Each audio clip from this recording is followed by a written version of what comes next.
In this video, I'm going to step you through how to export out your Substance Painter project from Substance Painter to Sketchfab directly. The nice thing is we do have an exporter that does directly take it from this program to the website, but do make sure you understand how to manually export from here in case you do need to grab the textures to put them in something that's not Substance Painter. So let's get started. Once you are satisfied with how everything looks, we're going to go to File, Export Textures, not Export Mesh, Export Textures.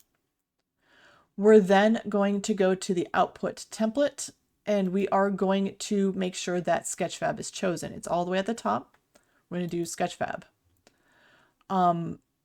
Next, we're going to make sure our size is set to what we want it, and then we're going to click Export. What's going to happen is it's going to ask us then to log into our Sketchfab account. So I'm going to log into mine.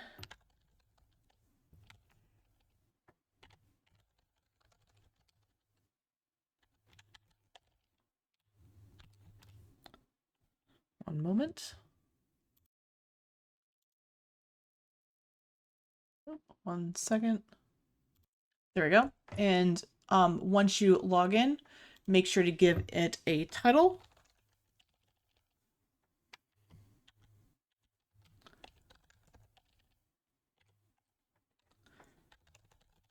Give it a description.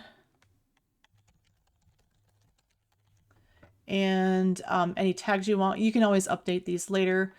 And you might want to just automatically publish it. It's up to you. If this is for a class, you probably just want to do that. You do not want to set it to private because then your instructor won't be able to see it. But all of this is changeable once we do that. So I'm going to click upload. And it's going to upload it directly to our Sketchfab account for us.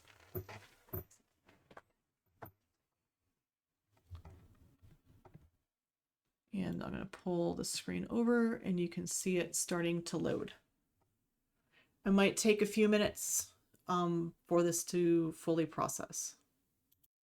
Once it's processed, we should take a few minutes to make sure that we have it looking good. I'm going to go to Edit Properties. This is where we can edit the title, the description. You should always have a good description. It's a good idea to throw it into a category and tag it in some way.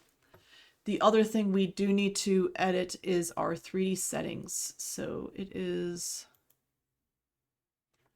let's see, let's go back. I'm going to edit the 3D settings. Usually you at minimum do need to fix our view. So I'm going to change how it starts just so it looks a little bit nicer and save our view. A couple other things that you can make sure you change. Usually I change the background to something a little bit more interesting. The white background just doesn't work super well. Maybe I'll throw in one of these. I do want to change the lighting, even if it's just to change the orientation so that it's, we don't want it backlit. That looks kind of weird. So let's put it towards the front. And maybe you can always adjust the brightness too, or what it looks like.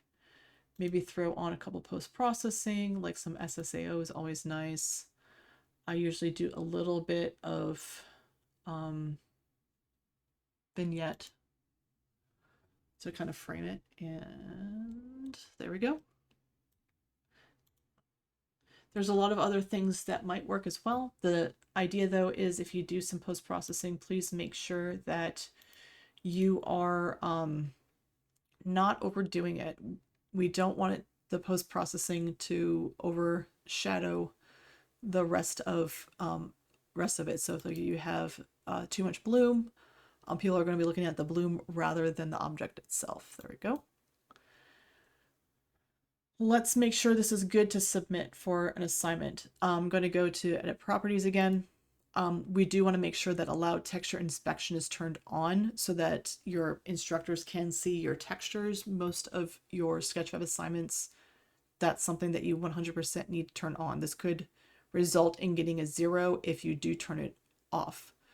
Make sure you make your download no. We don't want people downloading your projects. and that should be good to go. We are published. So now I can go and view my model.